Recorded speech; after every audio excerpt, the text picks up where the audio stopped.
Hello, baby, welcome Mr.Who reviews. A day room, King of the Hill,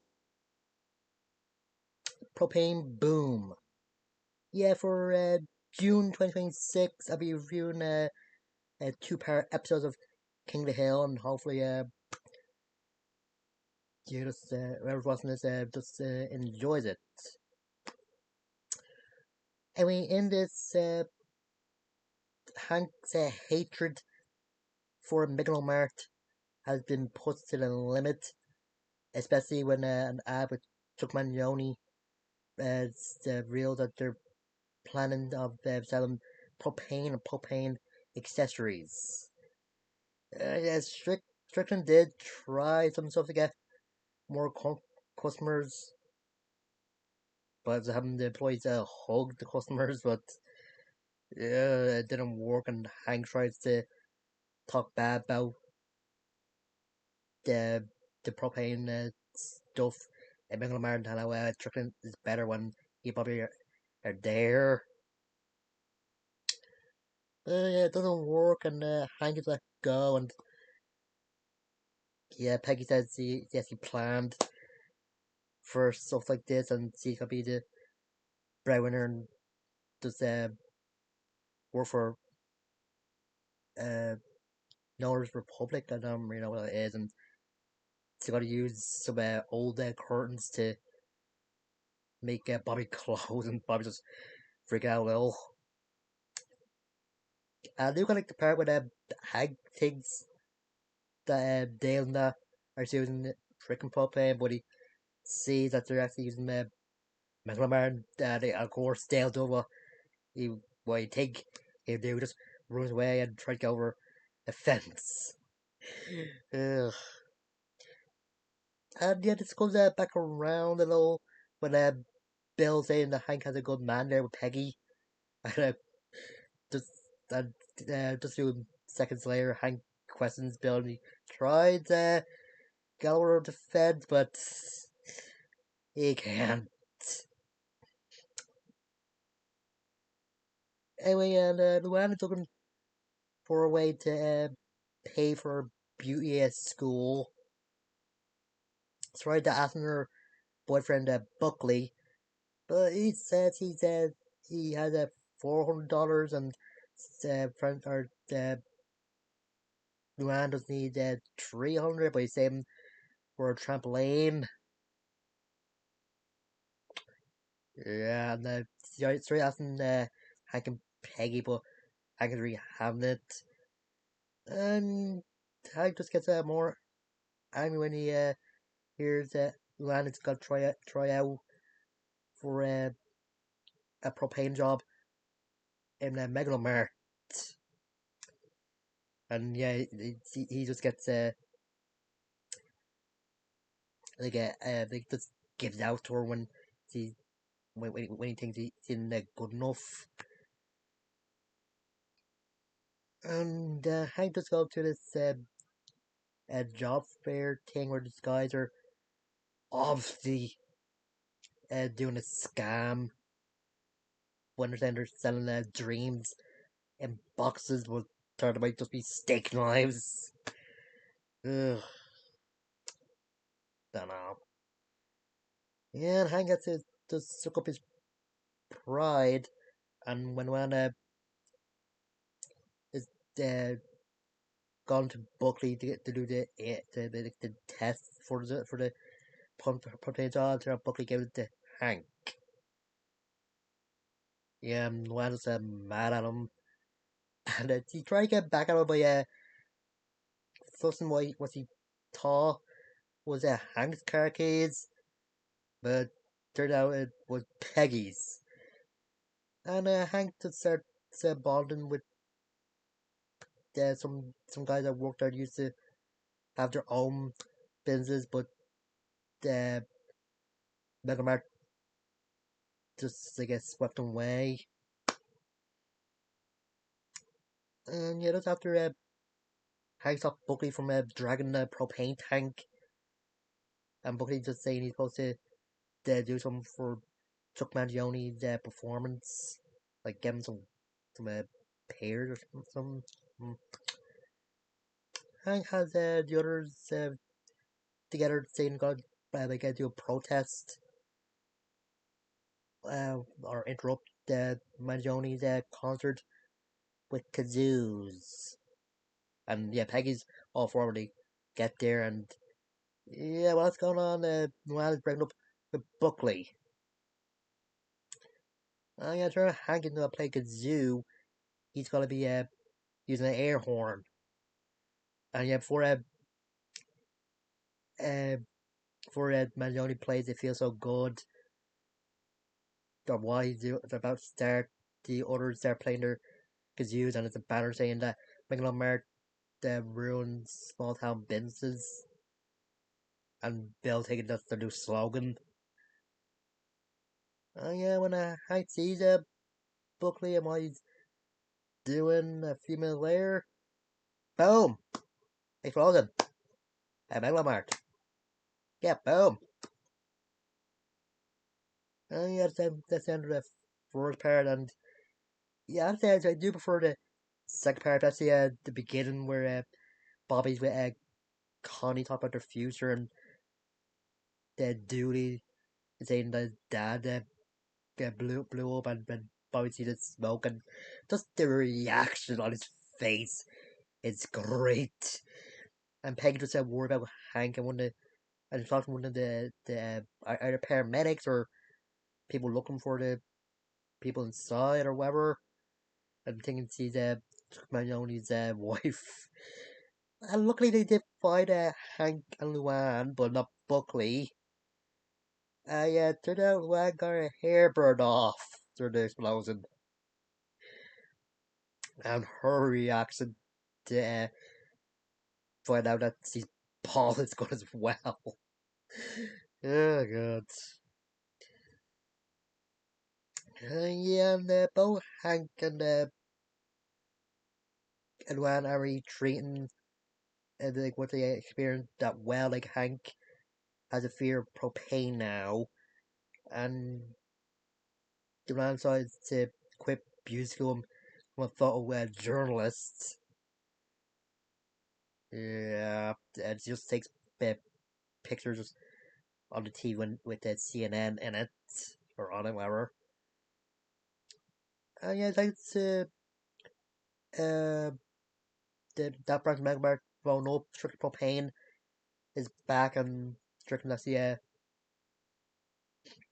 things Hank did it deliberately. Yeah, Hank. If people would think Hank blew up the place, ugh, you know.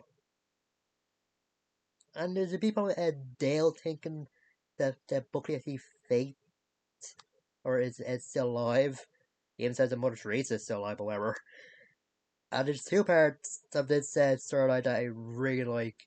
One is when Dale's talking to Detective uh, uh, at Megalon Mart, and he just says, gives him information.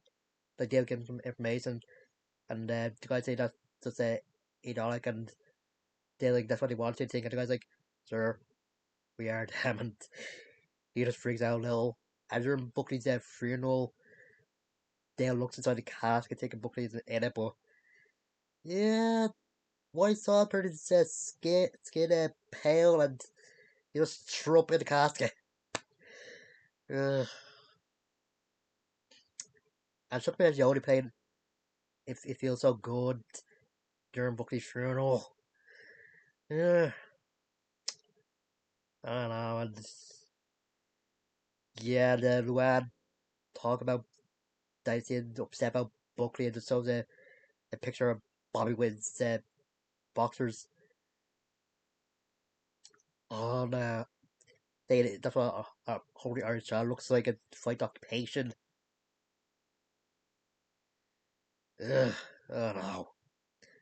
And yeah, Colin has some good bits of this as well, like when he's telling the story of the man and the tiger and people thinking it's a joke, and when Hank talking to the guys about his mortality and Colin telling him to just relax and enjoy life.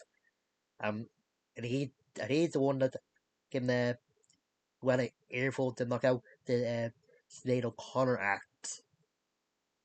Ugh, whatever.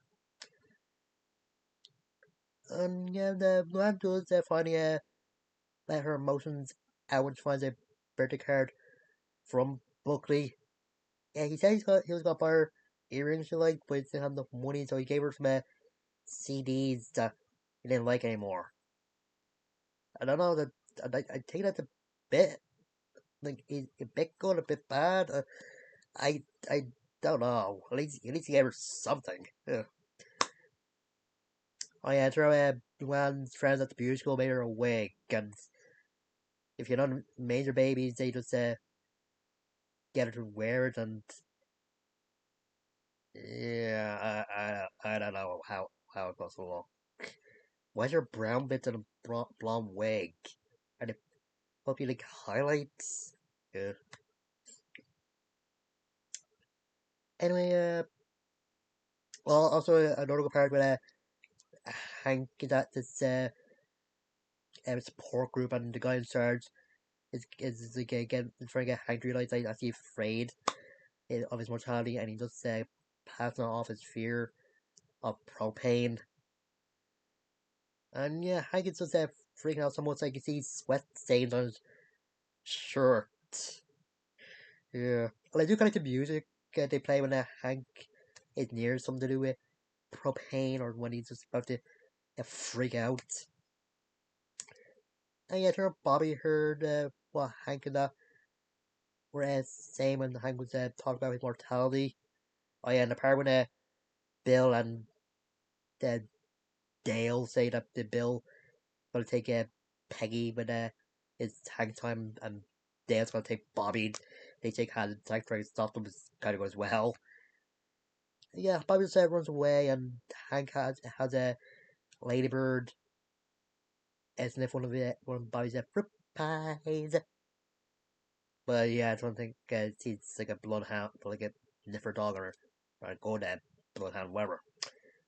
Yeah, that's yeah.